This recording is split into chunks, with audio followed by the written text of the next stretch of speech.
সুপ্রিয় দর্শক, বাংলাদেশের কিংবদন্তি টেলিভিশন ব্যক্তিত্ব মোস্তফা মনোয়ার আজকে আমাদের মাঝে থেকে বিদায় নিয়েছেন। তার প্রতি গভীর শ্রদ্ধা জ্ঞাপন করে আজকের আয়োজন আমরা শুরু করতে যাচ্ছি। মোহাম্মদ আলী যখন প্রথম যেবার বাংলাদেশে এসেছিল সে বছর টেলিভিশনে তার আসার কথা এবং তার যে বক্সিং ফাইট ছিল সেই জিনিসটা সম্প্রচার প্রথম করেছিলেন বা বলেছিলেন তিনি। তার প্রতি এবং তার যে খেলাধুলার প্রতি বিশেষ অনুরাগ ছিল আমরা সবাই জানি। তার প্রতি বিনম্র শ্রদ্ধা জানাচ্ছি। সুপ্রিয় দর্শক, আপনাদের সবাইকে স্বাগত জানাচ্ছি ঢাকা ব্যাংক পিএলসির প্রেজেন্স চ্যানেল আই বিশ্বকাপ ফুটবল 2026 উপলক্ষে বিশেষ আয়োজন কিক অফে। আছে আমি নুসরাত সেরিন, সবার সঙ্গে পরিচিত হব দর্শক। তবে আমরা যেটা গতকালকে বলেছিলাম, নক আউট পর্ব ফাইনালি গতকালকে শুরু হলো এবং প্রথম ম্যাচে আমরা দেখলাম Canada in round of 16 and South Africa out. So কী হতে পারে আজকে ব্রাজিল এবং জাপানের ম্যাচে? আমরা জানি 2006-এ প্রথম ফার্স্ট টাইম এবং লাস্ট তারা ব্রাজিল জাপান মুখোমুখি হয়েছিল 20 বছর পর আবারও তারা মুখোমুখি হতে যাচ্ছে। কি হতে পারে? গতবারের মতো কিছু হবে নাকি এবার ডিফারেন্ট কিছু হবে? ওয়েল, সেটাই আমরা জানবো। আপনাদের সবাইকে স্বাগত জানাচ্ছি। চলুন দর্শক, পরিচিত হই। আজকের অতিথিদের সঙ্গে রয়েছেন former captain of national football team Mamunul Islam. Welcome to our show Mamun ভাই। Thank you. আছেন মডেল এবং অভিনেত্রী লারা লোটাস। হ্যালো, কেমন আছেন? হ্যালো জেরিন, খুব ভালো আছি। অনেকদিন পরে দেখা হলো। Well, we have a very distinguished guest. আছেন Nasir Mahmud, former president of Dhaka Boat Club and Uttara Club, right? কেমন আছেন? ফুটবলার অলসো, মানে এটার তো সবচেয়ে বড় পরিচয়। আমি ভেবেছিলাম পরে যখন খেলার কথায় যাব তখন হয়তো বলবো। ওয়েল, খুব ভালো লাগছে আজকে আপনাকে পেয়ে। And our very favorite singer Tasnim Anika. Anika, কেমন আছো? অনেক ভালো আছি এবং আজকে ব্রাজিলের খেলা, এটা নিয়ে অনেক এক্সাইটেড। আচ্ছা, আমি একটু আগেই বলে রাখি, এখানে দুইজন ব্রাজিলের জার্সি পরিহিত অবস্থায় আছে, বাট এখানে মানুষ সাপোর্টার আছে তিনজন ব্রাজিলের, একজন জার্সি পরেনি। এই বিষয়ে মাউন ভাই অনেক বেশি ভালো অবগত, রাইট মাউন ভাই? প্রোগ্রাম আপনাদের। নাসির ভাই, আপনাকে দিয়ে শুরু করি আজকে। সো মাউন ভাই যেটা বললেন, রাতটাই আপনাদের, আদৌ কি সেটা হবে কিনা? গতকালকে ফার্স্ট নক আউটে আমরা দেখেছি মানে খুবই টাইট একটা ম্যাচের মধ্য দিয়ে আউট হলো সাউথ আফ্রিকা। সো আজকে যেহেতু ব্রাজিলের ম্যাচ, কি মনে হয়, কতটুকু এক্সাইটেড? বা জানা হয়নি আপনি কোন টিম সাপোর্ট করে থাকেন? আমি বেসিক্যালি এই মুহূর্তে অবশ্যই আর্জেন্টিনা। এই যে আপনার সাপোর্টার একজন রয়েছেন, মানে আর্জেন্টিনাকে আমরা সাপোর্ট করি তো ন্যাচারালি, আমরা তো থার্ড ওয়ার্ল্ড, তারাও থার্ড ওয়ার্ল্ড। আমাদের একটা সিম্প্যাথি বরাবরই ছিল ব্রাজিল আর্জেন্টিনা।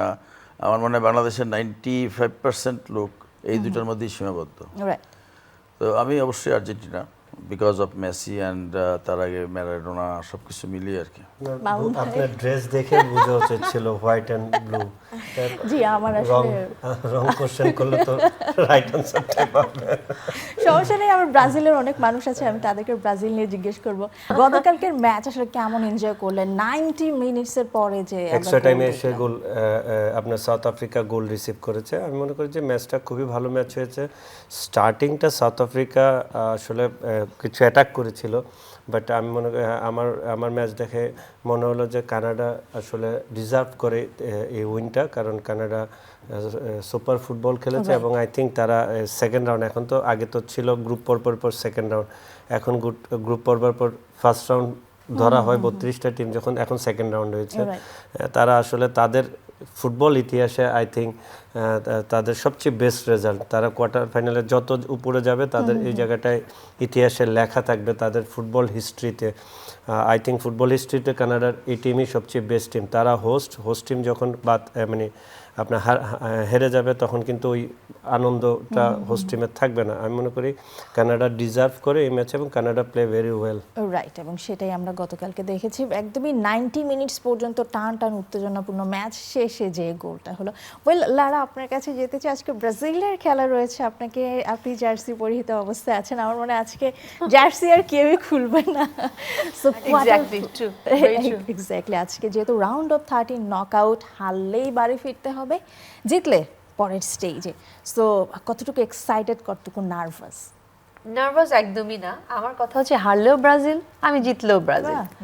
কারণ আমার ব্যাপার হচ্ছে যে ব্রাজিলটা ফার্স্ট টাইম তো বুঝতাম না, বাড়ি থেকে ছোটবেলা থেকে শুনে শুনে বড় হওয়া একটা মেয়ে আমি। এখন আমি বুঝে শুনে মানে ভেবে চিনতে ব্রাজিল সাপোর্টার।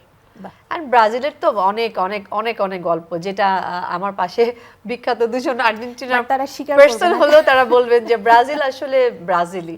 এন্ড ডেফিনেটলি আমি কিন্তু আর্জেন্টিনাকে ছোট করছি না, যেমনটি তারা করলেন আর কি, হালকা পাতলা। আরিকা, আপনার কাছে যেতে চাই। আমি আপনাকে কিছুক্ষণ আগে বলছিলাম যে আপনার একটা ভিডিওস আমি দেখেছি, সেখানে আপনি সবসময় খুব দারুণ অভিনয় করেন। আমার খুব আক্ষেপ যে আপনি কেন অভিনয়ের নাম লেখাচ্ছেন না এখনো পর্যন্ত।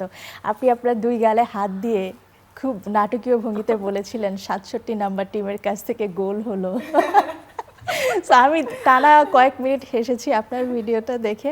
তো কেমন এনজয় করবেন? আজকেও তো মনে হয় আপনাদের প্ল্যান আছে, Yes, প্রতিটা আমরা- ম্যাচে আপনারা হ্যাঁ, সবাই আমরা একসঙ্গে দেখে সবাই- থাকেন। আমরা যারা সিঙ্গার্সরা আছি, আমাদের একটা ক্লোজ ডোর একটা গ্রুপ আছে, এবং আমরা সবাই একসাথে খেলা খুব অ্যারেঞ্জমেন্ট করে দেখি। তো আজকেও সেটাই হবে। তো সম্ভবত আজকে এমন হতে পারে যে আমি খেলার আগে একটু কেটে পড়তে পারি, কারণ আমাকে আজকে অনেক বেশি পচানো হবে, কারণ এই কয়টা দিন আমি আর্জেন্টিনার ঘুম হারাম করে দিয়েছিলাম যারা ছিল সাপোর্টার্স। তো এই ক্ষেত্রে আমার হয়তো খেলা দেখা শুরু করার আগে আমি একটু বের হয়ে যাবো এলাকাতে থাকবো না, কারণ আজকে ও অনেক আমি বলবো যে আশাবাদী, বাট আমি আজকে একটু nervous, to be very honest, because Japan is a tough team. এবং আমরা জাপানের প্রিভিয়াস খেলাগুলো দেখেছি, তারা বেশ ভালো খেলেছে। আসলে আমরা 63তম টিমও না, এবং হচ্ছে কি আমরা আবার ফিফান টিনাও না আর কি, কমিটি টিমও না। সো সেই ক্ষেত্রে আমাদের আমরা একটু কম সাপোর্ট পাই, তাই আমরা একটু আসলে আমি আজকে একটু নার্ভাস খেলাটা নিয়ে। Well, আসলে কি হয় বলা যায় না। নাসিব ভাই, আপনার কাছে যেতে চাই। এখানে একটা সূক্ষ্ম রেশারেশি আপনি মনে হয় নিশ্চয়ই আজ করতে পেরেছেন। সো আপনি নিজেও একসময় ফুটবল খেলতেন, এখনকার ফুটবল অনেক চেঞ্জেস এসেছে Obviously. বাংলাদেশের প্রেক্ষাপটে। সো পজিটিভ এবং নেগেটিভ ইম্প্যাক্টগুলো কিভাবে দেখছেন? পজিটিভ কি আজকের খেলার উপর বলছেন? আমি ওভারঅল বাংলাদেশের ফুটবল প্রেক্ষাপটটা একটু জানতে চাচ্ছি। আমরা তো আসলে অনেক পিছিয়ে আছি, কোনো সন্দেহ নাই। ওয়ার্ল্ড ফুটবলে আজকালকার ফুটবলটা একদম পুরোপুরি আমি বলবো যে ম্যাথমেটিক্যাল ফুটবল। এখন আর সেই আগের মামুন সাহেব যখন খেলেছেন, আমরা তো সেই 80 দশকে খেলেছি, সেটার সাথে এখন তুলনাই হয় না বলতে গেলে। তো এখন তো প্রতিটা খেলার এগেনস্টে অ্যানালাইসিস হয়, আপনি জানেন হয়তো, ক্লাস নেক্সট গেম কার সাথে, সেই গেমের এগেনস্টে যে টিমটা আছে তার প্রত্যেকটা ইন্ডিভিজুয়াল প্লেয়ারের পারফরমেন্স কি, কাকে কিভাবে, কার কি মানে গুড সাইড, কার কি দুর্বলতা আছে, এটা তারা স্টাডি করে, এবং কোচ সেইভাবে আবার তার টিমকে সেট করে। এবং মানে কেপ ভার্দে প্রথমবারের মতো ওয়ার্ল্ড কাপে আসলো এবং তারা নক আউটে চলে গেল, এবং অনেকেই ভাবতে তো সমস্যা নেই যে তারা রাউন্ড অফ 16-এও যাবে, কোয়ার্টার ফাইনালে যাবে। এবং যে পরিমাণে আসলে ফিফার এক্সপ্যান্ড করছে টিমগুলো, রাইট, 32 ছিল 48 হয়েছে, আরও বাড়ানোর পসিবিলিটিও হয়তো বা থাকতে পারে। সো বাংলাদেশের চান্সেস কি কখনো দেখছেন মানে ইন নিয়ার ফিউচার? না, ওয়াই নট। আপনি যেটা বলেন, কেপ ভার্দে যেমন একটা আননোন একটা দেশ আজকে আসছে। আপনি হয়তো জানেন যে ওয়ার্ল্ড কাপ যখন শুরু হয় প্রথম 1930-তে, তখন এটা মাত্র 13টা দল ছিল, আজকে 48। তো ফিফার এই যে চেষ্টা বা এই যে তাদের চিন্তাধারা, আমি বলবো ভেরি অ্যাপ্রিসিয়েবল, কারণ এটাতে করে অ্যাকোমোডেট আরও বেশি করতে পারতেছে। আর আমি আপনার প্রশ্নের সরাসরি উত্তর দিতে গেলে, যেমন মনে করেন একটা সময় বাংলাদেশের ক্রিকেট বলতে তেমন কিছু ছিলই না, হ্যাঁ, 80 দশকে ক্রিকেটের তেমন একটা আজকে বাংলাদেশ কিন্তু ক্রিকেটে বেশ নাম করেছে, সারা বিশ্বে কিন্তু এখন বাংলাদেশের নামটা ক্রিকেটের যারা চিনে না এমন কেউ নাই। আশা করি এটা আরও উন্নতি লাভ করবে। তো আমরা একইভাবে বিশ্বাস করি, যদি সরকার এবং আমরা সবাই যদি চেষ্টা করি, তাহলে ফুটবলটাকেও আমরা আগাতে পারবো। আপনি তো দেখেছেন যে আর্জেন্টিনার সমর্থক এই দেশে কিভাবে আমাদের ঢাকা বিশ্ববিদ্যালয় সহ বিভিন্ন জায়গায়, বাংলাদেশের বিভিন্ন স্থানে। সো একদিন হয়তো বা বাংলাদেশের নামটাকেও আমরা চিয়ার আপ করব, সেই এই যে প্রত্যাশা আমাদের মধ্যে যে উৎসাহটা, ফুটবলের যে জনপ্রিয়তা আমাদের দেশে, আমার মনে হয় এটা যদি সরকার কাজে লাগাতে পারে, তাহলে এটা আমরা অদূর ভবিষ্যতে আমরাও একটা জায়গায় যেতে পারবো। নিঃসন্দেহে আমরা তখন বাংলাদেশের নাম নিয়েই আসলে চিয়ার আপ করব। Sure. ওয়েল, মামুন ভাই, আচ্ছা, ব্রাজিলের ম্যাচ রয়েছে রাত 11টায়। মানে এখন যেটা সবারই, যত এক্সাইটেডই থাকুক না কেন, সবাই নার্ভাস, সবার টিম নিয়েই নার্ভাস। মানে কিছু হলেই বাড়ি ফিরে যেতে হবে। 2006-এর ওয়ার্ল্ড কাপে ব্রাজিল এবং জাপান কিন্তু মুখোমুখি হয়েছিল, এবং মজার ব্যাপার হচ্ছে তখন তাদের জাপান টিমের কোচ ছিল ব্রাজিলের কিংবদন্তি ফুটবলার জিকো, এবং সেই ম্যাচে ব্রাজিল জাপানকে 4-1 হারিয়েছিল, জাপানকে বাড়ি ফিরতে হয়েছে। আজকে 20 বছর পর এসে তারা আবারও মুখোমুখি হচ্ছে, দেখা হচ্ছে, কি হতে পারে? হ্যাঁ, আসলে 20 বছর আগের ম্যাচ আর 20 বছর পরের ম্যাচে পরিবেশ তো চেঞ্জ হয়েছে। নিঃসন্দেহে। আগের জাপানকে আপনি যেভাবে দেখেছেন 20 বছর আগে, আই থিঙ্ক আপনি মনে ম্যাচ ফলো করার বয়স আপনার ছিল না। আর এখনকার জাপান ডিফারেন্স, আমি তা বলবো না যে ব্রাজিলের পারফরমেন্স বা ব্রাজিল টিম, আগের ব্রাজিল টিম আর এই ব্রাজিল টিমের মধ্যে ডিফারেন্স অনেক বেশি। আমি বলবো যে ব্রাজিলের গুড সাইড হচ্ছিল তাদের কোচ এবং তাদের কিছু প্লেয়ার ফর্মে আছে, যেমন বিনি, অলমোস্ট বিনি one of the best player তাদের, সেটা সে এবারও আবার ওয়ার্ল্ড কাপে এসে প্রমাণ করছে। তার I think second world cup এটা, তার 4 গোল অলমোস্ট করা শেষ 3 ম্যাচে। আই থিঙ্ক আজকের ম্যাচও গোল করতে পারে। বাট জাপানের ফুটবল যদি আপনি ফলো করে দেখেন তাহলে জাপান খুব ডিসিপ্লিন ফুটবল খেলে এবং ফুল টাইম জুড়ে জাপানের অ্যানালাইসিসটা মামুন ভাই, তাহলে আমরা ব্রেক থেকে ফিরে এসে আপনার কাছ থেকে ডিটেলস শুনি। দর্শক, আপনারা দেখছেন Dhaka bank PLC presents kick of. নিচ্ছে ছোট্ট বিরতি, সাথেই থাকুন।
দর্শক, বিরতির পর সবাইকে আরও একবার স্বাগত জানাচ্ছি Dhaka bank PLC presents kick অফে। আমরা মামুন ভাই আপনার কাছে ছিলাম। জাপান টিমের শক্তিমত্তার জায়গাটা আমরা প্রিভিয়াস ম্যাচগুলোতে দেখেছি, তারা স্পেনের সাথে ভালো খেলেছে, অন্যান্য সকল বড় টিমের সঙ্গে ভালো খেলেছে এবং এইবারের মানে ওয়ার্ল্ড কাপ শুরুর আগে কোয়ালিফায়ারে বা ফ্রেন্ডলি ম্যাচেও কিন্তু তারা ব্রাজিলকে হারিয়েছে এবং কোচ কিন্তু বলছে যে তারা ফুল টাইম পর্যন্ত খেলবে এবং তাদের সেরাটা দিয়ে খেলবে। সর্বপ্রথম দেখবেন তাদের গ্রুপে কারা ছিল। আপনি যদি জাপানের গ্রুপ দেখেন, জাপান ওই গ্রুপ থেকে রানার্স আপ হয়ে কোয়ালিফাই করে আসছে। নেদারল্যান্ডের মতো টিমের সঙ্গে 2-2 draw. Sweden one of the world কাপের বেস্ট অ্যাটাকিং সাইড হলো সুইডেনের, 2টি স্ট্রাইকার, সুপার স্ট্রাইকার আছে।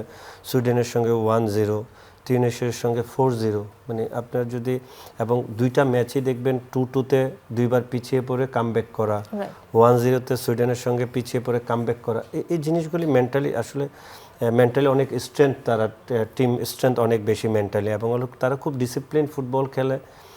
I think this tough match, কারণ এখন সবই 50-50 ম্যাচ। এখন আমরা র্যাঙ্কিং নিয়ে কথা বলি, but ranking is not issue.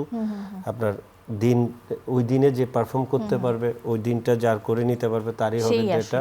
But আমি মনে করি ব্রাজিল তো এগিয়ে রাখবো, কারণ আপনার ব্রাজিলকে পিছিয়ে রাখার কোনো রিজন নাই, কারণ ব্রাজিলের লাস্ট 2টা ম্যাচ 6 গোল তারা করেছে এবং কোনো গোল রিসিভ করে না, এটা হলো তাদের গুড সাইড।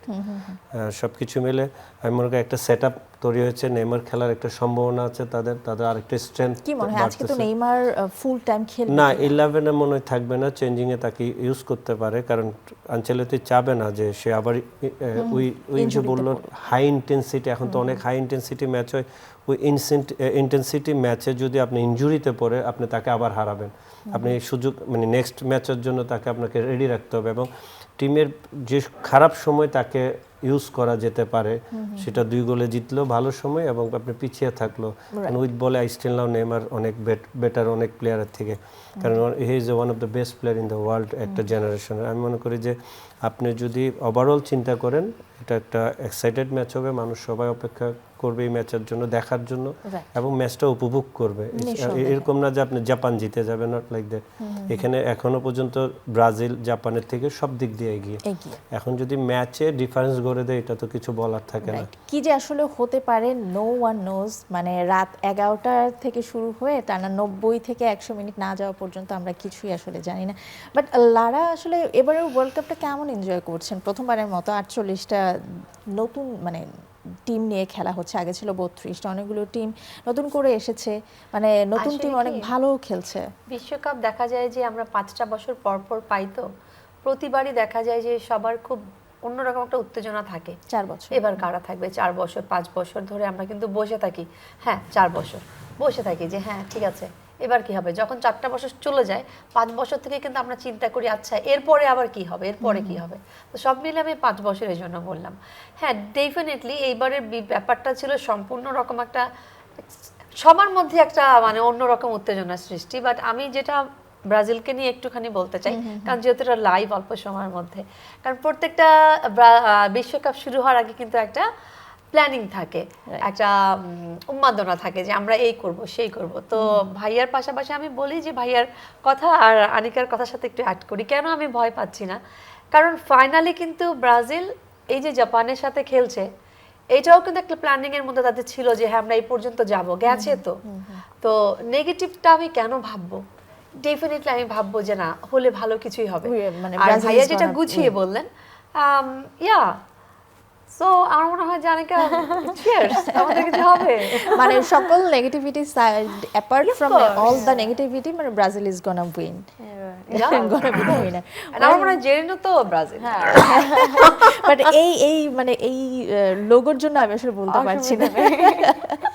ওয়েল, নাসিম ভাই আপনার কাছে যেতে চাই। সো এবারের ব্রাজিল টিমটাকে আপনি কতটুকু ম্যাচিউর দেখছেন? আমরা দেখেছি বেশ কয়েকজন ভালো প্লেয়ার ইনজুরিতে ছিল, রাইট নাও আছে, এরপরেও তাদেরকে টেনে নিয়ে যাওয়ার মতো প্লেয়ার রয়েছে। বাট আজকে যেহেতু জাপানের ম্যাচ, আপনার এক্সপেকটেশনটা কেমন, কাকে এগিয়ে রাখছে? আপনার প্রথম প্রশ্ন হলো ব্রাজিল টিমটাকে কিভাবে দেখছি। আমি আজকের ম্যাচকে যদি শুধু বাদ দিয়ে গ্রেটার ব্রাজিল টিমটাকে কনসিডার করি দি ওয়ার্ল্ড কাপের মধ্যে, ব্রাজিল টিমের এভরিথিং ফাইন, কিন্তু আমরা যাকে খুব বেশি এক্সপেক্ট করেছিলাম, যার উপরে নির্ভর করেছিলাম, নেইমার, আমরা সবাই জানি যে লং টাইম ইনজুরির পরে সে আবার মাঠে নামছে, যদিও আমার মনে হয় না সে আগের ফর্ম তার ওইভাবে সে দেখাতে পারবে।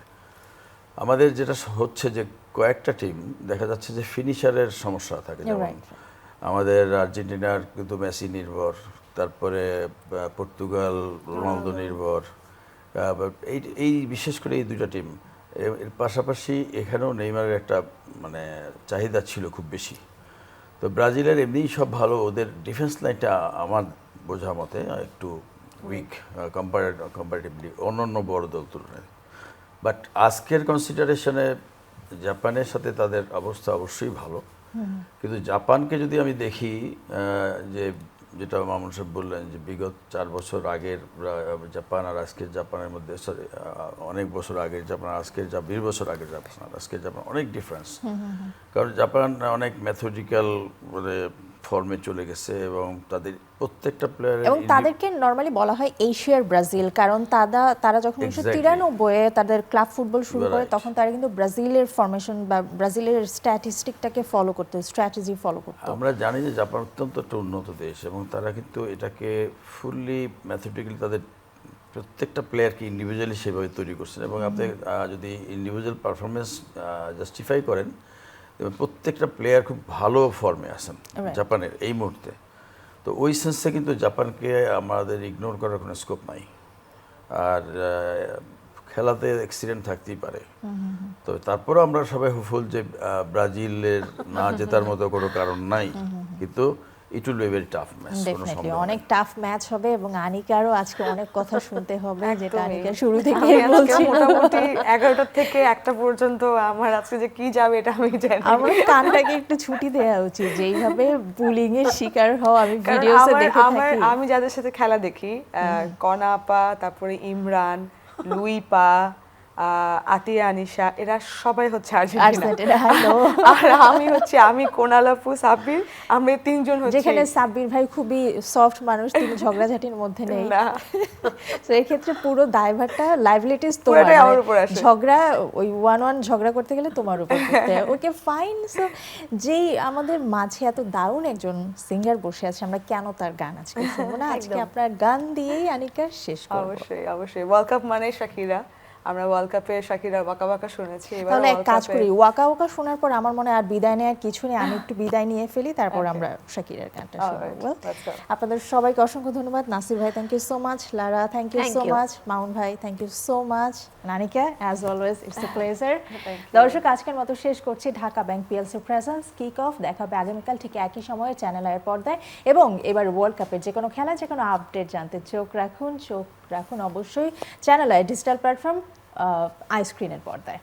দর্শক চলুন গান শুনে আজকের মতো বিদায় নেই। অলরাইট, সো শাকিরা নতুন একটা গান করেছে ফর ওয়ার্ল্ড কাপ, ইজ দায় দায়, সো ওটা আমি গাচ্ছি। ওয়ে ওয়ে এ ওয়ে ওয়ে ওয়ে এ ওয়ে, knew from the day you were born here in this place. You belong, you've been this brave all along. What broke you once made you strong. Die, die, eco, dale, alles, let's go. Die, die, eco, dale, alles, let's go. Feel it, got everything you need it. You bring it like you mean it, just like you mean it. Dale, olvida lo que vale. Juega con